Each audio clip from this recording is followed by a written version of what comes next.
Have you ever heard the story of the Ariel school UFO? Probably, it's one of the most compelling UFO stories ever told, as is, of course, every UFO story ever told. Now, if you're not familiar with this one, the summary of it is this. 62 primary school children saw a UFO and an alien while on their mid-morning break at the Ariel Primary School in Rua, Zimbabwe. Compelling! Now, the part that makes people go wow is that 62 kids saw it, they all reported the same thing, none of them even knew what UFOs were, and they have never changed their story all these years later. What you may not know, though, is that there is some powerful bullshittery at work here, because in actuality, the number of kids is unknown, they didn't exactly report the same thing, they absolutely and unquestionably did know about UFOs, and most of them have changed their story, some so much that they even admitted that they were lying. And that's fine. They were kids, and that's what kids do. Kids are kids, and kids play, and kids have imaginations and whatever. That's all fine. But what I don't think is fine, though, is how this UFO investigation was conducted. If you take a look through the recorded on-camera interviews, you'll notice just how much the MUFON investigator and the Harvard psychiatrist influenced these children's testimonies. And since we have the actual words that came out of their mouths, you'll also notice just how much their reports have been distorted and altered to make this story more compelling. Now, obviously, it's a bit rude to say that they intentionally distorted these children's testimonies, so I'll just say it's irrelevant to me if they did it intentionally or not. Fact of the matter is, they did it. And something else they did is conveniently neglect to mention a couple of very important things about this case. So I've collected information from all over the place to help fill in these holes, which you will see take the story from to You see how powerful words are? I changed one letter and the tone of my delivery, and the entire meaning changed. The Ariel school story has countless examples of testimonies being altered by orders of magnitude more extreme than that, and if honest investigators of the unexplained had any actual desire to report exactly what happened, instead of, just blatantly making shit up to write the story of the century, there'd be a lot fewer compelling UFO stories for people to regurgitate on YouTube. Now, if you don't mind, I just want to mention two things before we expose the bullshittery of this UFO story. Firstly, I found this one particularly interesting and a good example of why I default to not trusting UFO stories. So I got a bit carried away with the research, and my notes are 27 pages long. So fuck recording that all at once again like the last one. That doesn't work for me, brother. So I'm going to release this Ariel school thing in 3 parts. This video is going to be about the UFOMania that was running wild across Zimbabwe before the Ariel school sighting happened, and we'll end with the first batch of interviews conducted by the BBC. Part 2, we'll focus on the MUFON investigator Cynthia Hines' interviews with the children. We'll also take a look at the kids' drawings and the weird stuff that Cynthia Hines wrote in her book. And in Part 3, we'll take a closer look at the interviews conducted by Harvard superstar psychiatrist John E. Mack. And we'll also see how a couple of the kids were influenced by the particular interests John Mack had, and how most of the kids changed their story. Anyway, let me know if this kind of thing works for you, brother, or if you'd prefer I suffer and just make one long video again. I'd prefer you say do them in parts, but as you can see from the content of my channel, I am a sucker for punishment. Secondly, I made the bold statement in my Maury Island video that South Africa, the country that I live in, has no compelling UFO stories. In fact, it doesn't have any that I even know of. All we have are tokoloshis, these short little hairy goblin things that can become invisible by eating a pebble. And then they go around and they scare people and steal their shit. So I don't know, maybe we don't have time to look up to the sky because we're always looking at the ground, looking for tokoloshis. But I just realized that I can actually back this statement up by showing you something I missed in the intro clip of my Battle of Los Angeles video. See, look here! There's no UFO sightings in South Africa, and they even tried to hide the complete lack of sightings behind this text over here. Anyway, the point is that some people commented on the Maury Island video saying, huh? What about the Ariel school UFO story? What about the Ariel school UFO story? See, I changed the meaning again without even changing any words. Good brain. But what about it? The Ariel school thing took place in Zimbabwe, a country that is not in the country of South Africa, because South Africa and Zimbabwe are different countries. But hey, let me tell you something, brother. I guess I understand that since my South African forefathers were too lazy to come up with a cool name for our country, and they just called it South Africa, when I said South Africa has no UFO stories, that could have been interpreted as meaning any part of Southern Africa, which would technically include Zimbabwe. So, fair enough. We already established how powerful words are and how they can be interpreted in different ways. So, let's just do a mega powers handshake and team up to stop the mega bullshits. What is happening? Well, you know, me and Gene, we really don't know what we're dealing with here, man. We just might blow the whole planet up, you know. Fatality. And look at me, trying to please everyone today. How out of character. Well, that ends right now. So in order to understand what the fuck happened this time, let's first get our bearings and then go over the timeline. So the Ariel Primary School is an independent school in Rua, Zimbabwe, and Rua is a growing agricultural town. And specifically where the school is, their website says that they're about 34 kilometers away from Harare, the capital city of Zimbabwe. Now, according to Wikipedia, not me, according to Wikipedia, the Ariel School is an expensive private school, and most of the pupils were from wealthy white families living in Harare. Now, is that relevant? Probably, because everything is relevant. Even the Tokoloshi, the fact I'm doing these videos in parts, and the Mega Powers joke. Now let's begin the timeline. In the week leading up to the Ariel School alien invasion, students at Ariel had a discussion in one of their general discussion classes about UFOs. You gotta be fucking kidding me. No, I'm not kidding you, ghoul. The kids were talking about UFOs that week. But why? Well, because me and Gene, at 9 p.m. on Wednesday the 14th of September, 1994, brother, UFOMania hit Zimbabwe and was running wild. At 9 p.m. on Wednesday, there was some shit in the sky flying slowly and silently that looked like a fireball, or a comet, or a meteor. Now, a surprising statistic that I discovered recently is that not a large percentage of the world's population are astrophysicists. So it's pretty normal for people to see things in the sky and not know what they are. So, as would be expected, a multitude of reports were then made about this fireball, or comet, or meteor. Obviously, at the time, people weren't aware of what this thing they saw actually was, but it would be identified pretty soon afterwards as a booster rocket re-entering the atmosphere. According to Brian Dunning of Skeptoid.com, the fireball had been the re-entry of the Xena 2 rocket from the Cosmos 2290 satellite launch. The booster broke up into burning streaks as it moved silently across the sky, giving an impressive light show to millions of Africans. But hey, fair enough, no one knew that at the time. All anyone knew is that people love a good alien invasion story. So ZBC Radio then made a request for witnesses to call in and describe what they had seen. As you would expect, most people just called in and said it looked like a fireball or a comet or a meteor. But somehow, Cynthia Hind, the MUFON investigator that we're going to be judging in this video series, the way my cat judges me when I don't feed her on time, found the few people who told her they saw aliens. She even met a truck driver who said he saw aliens standing in the middle of the road. Where the fuck do these MUFON investigators find these people? I don't know. But as we'll soon discover, she probably just misreported what they actually told her, or she just fabricated that shit herself, which is essentially the same thing. Point is, MUFON Cynthia Hind knew what this fireball was, as evidenced by her own book, UFOs Over Africa.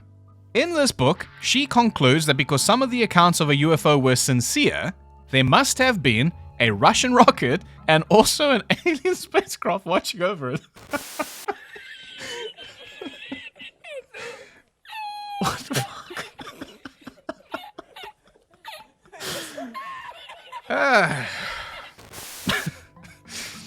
Well, I suppose it's just a wonderful coincidence that we're talking about a school in this video, because I just learned something new. People cannot sincerely misidentify things. Yeah, that's impossible. guess a book about the fireball people saw that was actually just a rocket booster burning up doesn't work for the publishers, brother. So I guess the Russian rocket booster's gonna have to job out and let UFOMania run wild. And yeah, that's about as much of the Hulk Hogan shit I can take for one day. Do you know that he said he auditioned to be Metallica's bass player? And Lars Ulrich, the drummer, said, I don't even know who the fuck Hulk Hogan is. On to the next day, Thursday, the 15th of September, 1994.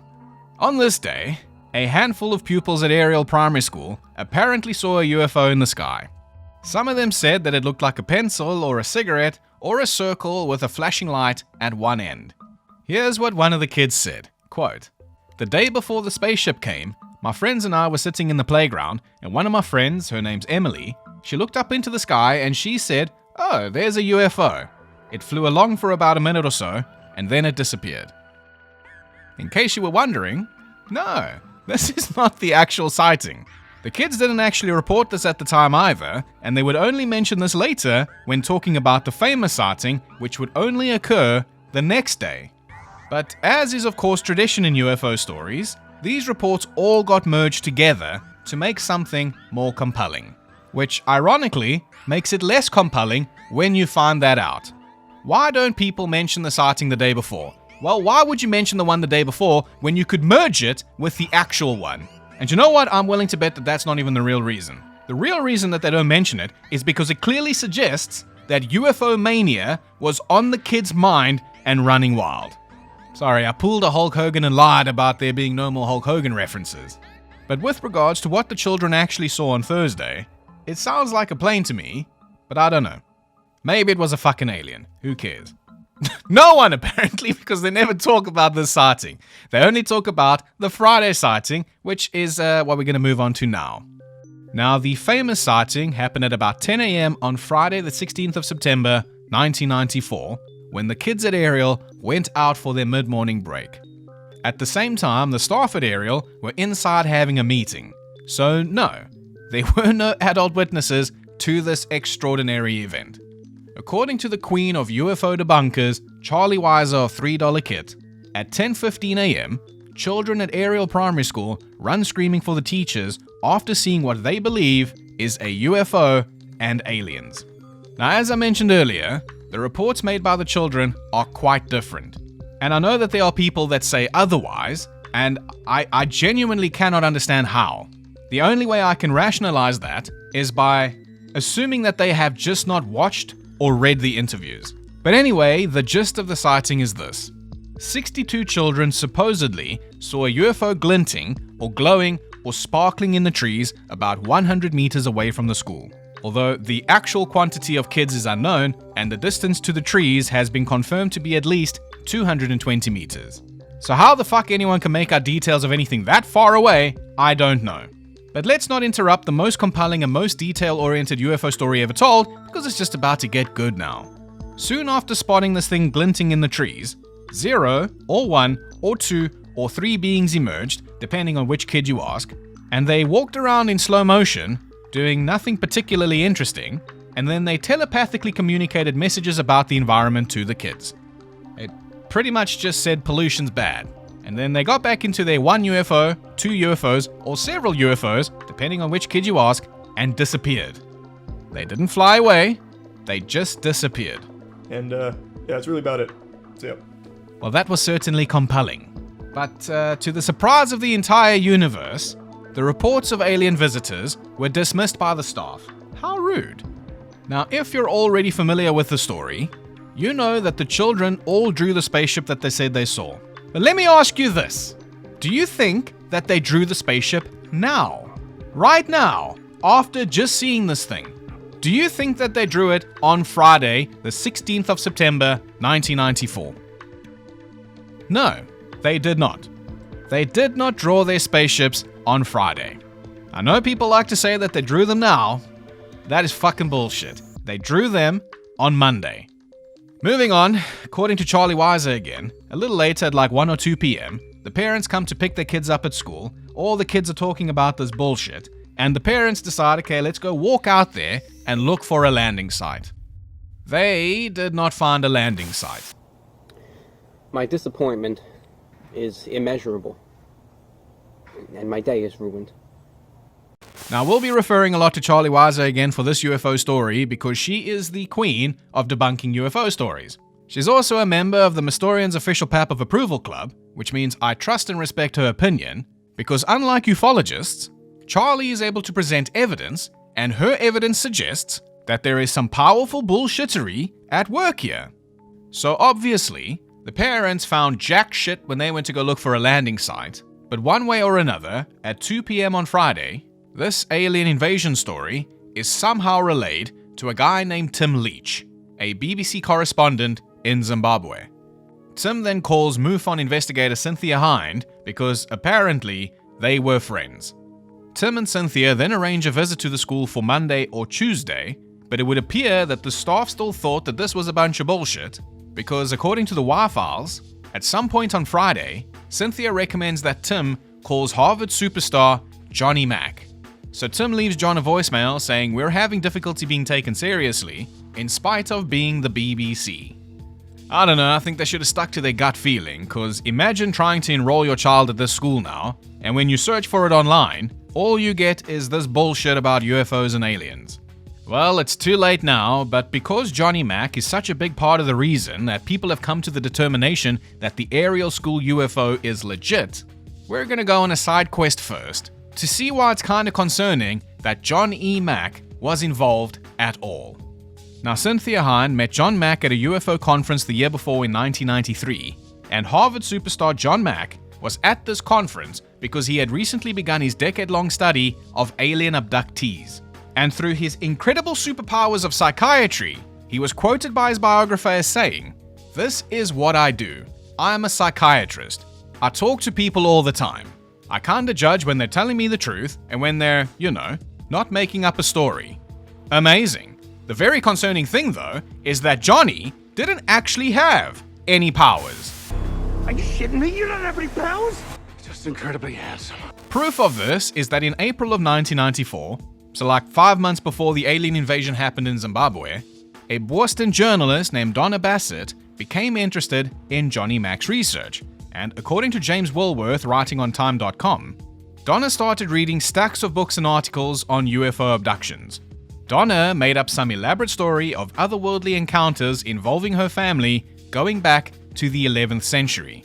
Donna then went to John Mack, and they did 3 hypnotic regression sessions together where she told him all sorts of crazy shit, but most notably, I think, she told him about an encounter with John F. Kennedy and Nikita Khrushchev on board a spaceship during the Cuban Missile Crisis. Donna said that Khrushchev was crying and that I sat on his lap, I put my arms around his neck, and I told him it would be okay.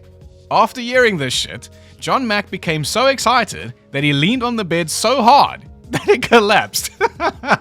Now, Donna also mentioned that John Mack provided her with UFO literature to read prior to her sessions, a practice that medical hypnotists say will almost surely influence hypnotic revelations. During these sessions, which Mack held in a darkened bedroom in his house rather than a neutral office, he asked leading questions that reflected his biases. John made it obvious what he wanted to hear, and Donna said she provided the answers. And then he leaned on the bed so hard it broke. Donna revealed, shortly after John Mack's book, Abduction: Human Encounters with Aliens came out in 1994, that she had been lying. She had never seen a UFO in her life. Now, still reading from Time.com, Donna's account is supported by others who also had close encounters with John Mack. What a nice little play on words that was. A guy named Dave Duclos, who left the experiments with John when he became disenchanted, said that he had a hidden agenda. He was against anybody who said anything negative about the aliens. Once he said to me, "If you think the aliens are bad, Mr. Duclos, keep thinking about it until you realize they are good." Well, pardon me, young man, excuse the shit out of my goddamn French, but... Where are these fucking aliens? Why is it that every time I read a story about fucking aliens or ghosts, I find shit like this? But there's too much bullshit to bulldoze through in this video series, so I'm going to try to keep on track as much as possible.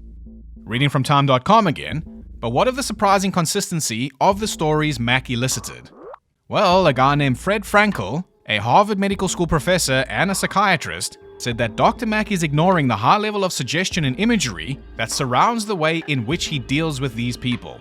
According to Fred, hypnosis helps you regain memories that you would not have otherwise recalled, but some will be true and some will be false. The expectation of the hypnotist and the expectation of the person who is going to be hypnotized can influence the result. Now, whatever we think of hypnosis right now is irrelevant to this story. What is relevant is Johnny Mack, and whether or not Cynthia Hind was aware of this fatality that Donna just performed on his credibility. That is unfortunately unclear, but what is very clear is that she could have been if she read the newspaper. According to a guy named Gideon Reid writing on the Skeptical Inquirer, and who has done a shitload of research on this story exposing John Mack even made it to Zimbabwean newspapers months before his arrival in Zimbabwe. So the conundrum we find ourselves in now is either Cynthia Hind kept up to date with her friend Johnny Mack and she knew about all of this bullshit and just thought, fuck it, Johnny Mack is a Harvard superstar and incredibly handsome, I can use his clout. Or she didn't know about it because she didn't bother reading anything that had nothing to do with UFOs. Either way, that's concerning. Getting back to the timeline. So the kids just saw a UFO, the teachers just said yeah, whatever, and the parents just came to pick them up and take them back to their homes in Harare. Now, I'm not sure if anybody knows exactly what the kids did when they got home that Friday afternoon, and what I'm about to show you doesn't mean that all of the kids saw this, but what it does mean is that they unquestionably had access to it, assuming that they had TVs. And we know for sure that at least one child did, because she said she did. And the Wikipedia article says that they were mostly from wealthy families and that the Ariel school was expensive. So there's a good chance that most of these children had TVs at home. And Gideon Reid actually found a TV program for the very day of the sighting. So let's take a look. 4:21 p.m., Friday the 16th of September. Halfway across the galaxy and turn left. The main characters of this show is a family of aliens. Gideon Reid said, quote, "If we needed an example of how the Ariel children might know how to empathize with how aliens might view humans, then there is no better example than this. One motif of most of the episodes involves the children holding hands and communing telepathically with a spaceship, or materializing objects into existence via an orange light which reaches out across the galaxy toward their home." I think it's also kind of important to know what their spaceship looked like. In one episode, they land their spaceship and its windows are glowing and lights are sparkling, or glinting. But wait! There's more! Hang on to your seat, baby! If any of the kids missed this show, just a little bit later at 5:30 p.m., the kids could have watched Delta Space Mission, a Romanian animated science fiction movie about an alien. I mean, here's one Ariel child's drawing that looks remarkably similar to the spaceship in the movie. And in case any of the kids missed both of these shows because, they were out partying on Friday night, they could have just watched a show called Strange But True the next morning at 11:15 a.m. on Saturday, the 17th of September. Now, Strange But True is kinda like Unexplained Mysteries, where they tell you a bunch of bullshit stories. And Gideon put on his favorite Death Note music and galaxy-brained what this episode of Strange But True on Saturday the 17th of September could have been about. Through his incredible powers of deduction, Gideon deduced that this episode was about the alien abduction of British police officer Alan Godfrey. But unlike ufologists, Gideon is able to provide evidence that supports this deduction. So how did he figure this out? Here's how. The pilot episode of Strange But True originally aired on May 21st, 1993. The next episode had not been broadcast anywhere, on our planet at least, until October 28th, 1994, which is, if I'm not mistaken, the month after September. So that means the only available Strange But True content to air was the alien abduction of Alan Godfrey. So what is this fucking nonsense about the kids not having any cultural exposure to UFOs? There was a show made for children on Friday afternoon about aliens. There was an animated film right after it about fucking aliens. So you can't say, oh, these things weren't a thing in Zimbabwe, the kids wouldn't have known about it. Bullshit! It's on the fucking TV guide. And there's even a few more examples of things the kids could have seen over the weekend, and I could go on. So I will. Saturday, 6:07 p.m., The Other Side of the Moon was playing. Apparently it was about the Apollo missions. Saturday, 9:30 p.m., A Nuclear-Free Pacific was playing. Now this is something that John Mack had a particular interest in, and this documentary seems especially relevant because it foreshadows some of the remarks made in the John Mack interviews conducted months later. A Nuclear-Free Pacific began at about 9:30 p.m. on Saturday evening, but the compelling explosion images appear early on in the broadcast, about 2 minutes 54 seconds in. They show an orange Saturn-shaped explosion and a blast wave across the ocean surface and palm trees being brought down. Now I find it quite strange that one of the children would end up saying this later to Johnny Mack. Quote, "What I thought was maybe the world's gonna end. Maybe they're telling us the world's gonna end. All the trees will just go down and there will be no air and people will be dying." It's kind of strange for a child to say something like that out of nowhere, don't you think? Fucking hell. But anyway, the point here is, most of these children came from wealthy families living in Harare, and if we want to go as far as saying that none of them had access to television, the same cannot be said about newspapers. There is evidence to suggest that these kids had access to the newspapers. Now why would that matter? Well, the Zimbabwean newspaper The Herald ran a weekly section called It's a Weird, Weird World. Now in this weekly thing, they featured all kinds of weird stories, sort of like Ripley's Believe It or Not kind of weird shit. Like a contortionist squeezing himself into a glass bottle or whatever. But Gideon highlighted this particular article here. This article says, quote, "The Fortean Times has invited experts on spontaneous combustion, cold fusion, and alien abductions and impregnations to debate their views with scientists. People will have their first chance to hear firsthand from investigators and researchers on various subjects, including sea monsters, UFO abductions, and controversial discourses on the edge of science." So why is this important? Well, here's why. Like many newspapers around the world during the 1990s, there were almost daily articles about the trials and controversies of Michael Jackson. Nathaniel, one of the pupils at Ariel who reported seeing the alien spaceship, would later reference Michael Jackson when describing the hair and clothing of the humanoids that he saw at the school.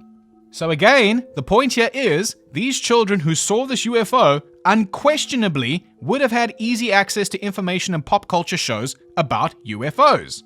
So to deny that or cover it up to make your UFO story more compelling is very concerning.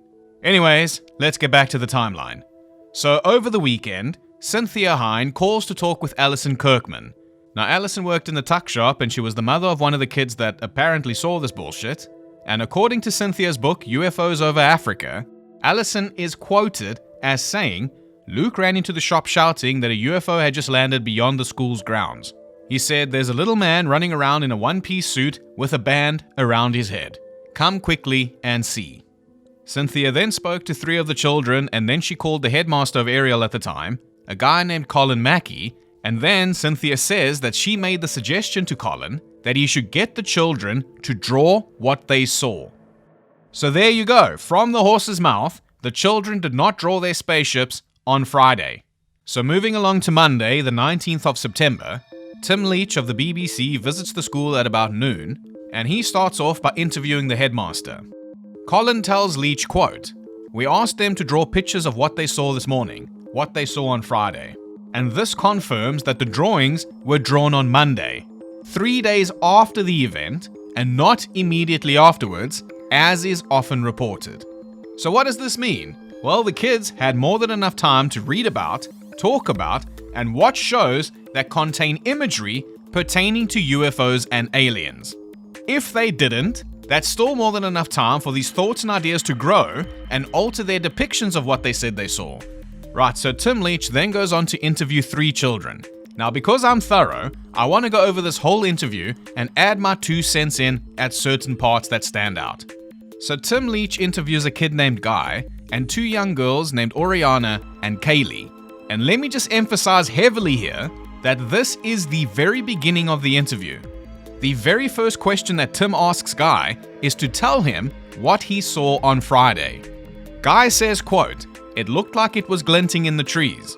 It looked roundabout, like a disc, like a..." Tim then cuts this kid off and asks, "And whereabouts was it?"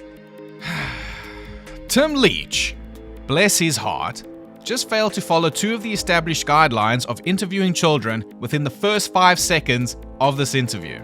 Now, according to Dr. Gilles Fernandez, who has a doctorate in cognitive psychology, quote, "The interview with the child has been the subject of numerous experiments in scientific articles, adaptations, and creations of standard maintenance protocols in psychology or in criminology.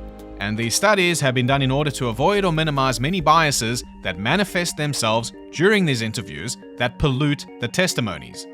Suppose it's a good time to mention that Gilles is French, and my French isn't the best. Well, pardon me, young man, excuse the shit out of my goddamn French, but You gotta be fucking kidding me. So I auto-translated his article into English. Gilles goes on to say that the methodology used in interviewing the Ariel children is really far from the standard protocols. Now, he also says that Cynthia Hind, or Tim Leach I guess, is not to blame. They don't know, or they're not trained in interviewing children. But what's done is done, and knowing that they did it wrong allows us to better understand what is happening here. Quote, "Criminologists and psychologists already recommend 2 main methodological criteria regarding the interview with the child that Cynthia Hind does not respect. Individual interview and promote free narration." So firstly, let's go over how free narration should work. The interviewer must always question the child on their memory and let them deliver their testimony. The interviewer must absolutely not interrupt the child nor ask them specific questions. At the most, the interviewer can, from time to time, paraphrase the child in order to encourage them to continue. Only once interviewing the child a second time can the interviewer ask these specific questions.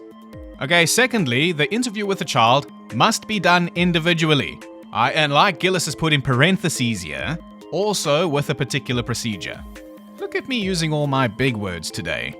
Obviously, the biggest problem with the whole Ariel School UFO thing is these interviews with these children are done in groups. Sometimes other children are in the background and they listen in to the other children's interviews. Adults even talk to each other or debrief while the children are still very close and present. So what this means is that the children can hear what everybody else is saying, including the adults, and are therefore at risk of co-influencing each other. Even worse, a child who would have seen nothing or very little sees that his little comrades detail something that is of great interest to the adult, and they are getting verbal and non-verbal rewards from this. This could then encourage participation in the game. And thirdly, Gilles also mentions that you should never encourage speculation with questions like, "Why do you think it was actually a UFO and possibly a spaceman?" This forces the child to imagine while answering the question. And surely we can all agree that that's not a great idea. Because we are not here to imagine UFOs, we are here to find proof that one landed in Zimbabwe. So just to summarize, you don't interrupt the kid, you don't interview them in groups, you don't ask them specific questions, and you don't ask them to speculate. You know, I'll admit one thing. Even though these stories are fucking bullshit, we still learn interesting things. So with that said, let's get back to Tim Leach's interview. Now let's just remember that Guy never said anything about the UFO flying in and landing, by the way. Guy starts by saying, it looked like it was glinting in the trees. It looked roundabout like a disc, like a round. Tim then cuts the kid off, and whereabouts was it? So Guy says, it was in the trees over there, between the third pole. And you say it looked like a disc. Are you sure it wasn't a Harrier jump jet, or an aircraft, something the Zimbabwe Air Force have got? No, it was like a disc. And what happened, Guy? Well, it was just glinting in the trees and there was a man, and he walked toward us, and he walked back again. What did he look like? His face was like this. Guy then outlines his own face, and his eyes were down here. Guy then touches his cheeks. What, further down his face? Yeah, much further down than us, because our eyes are here. His were... Tim, obviously fucking excited about the aliens, cuts this kid off again, and asks him, and how close were you to him?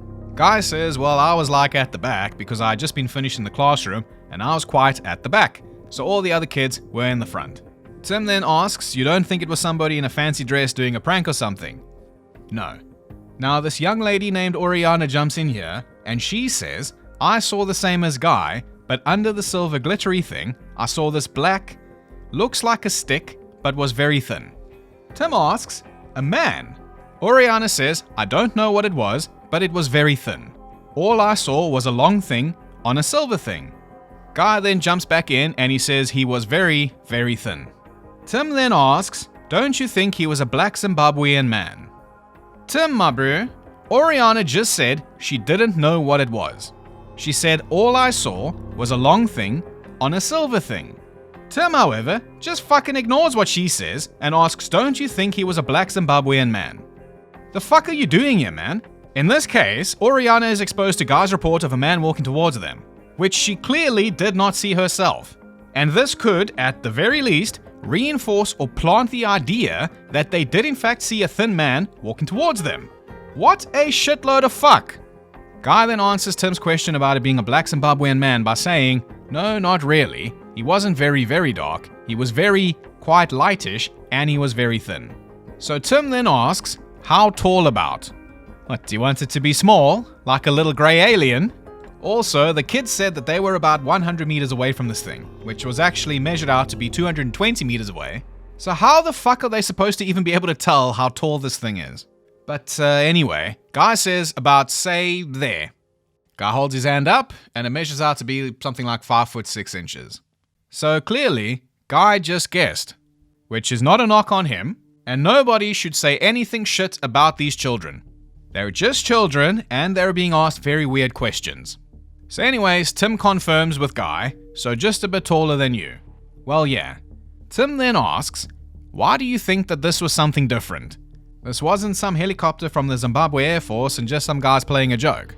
Why do you think it was actually a UFO and possibly a spaceman?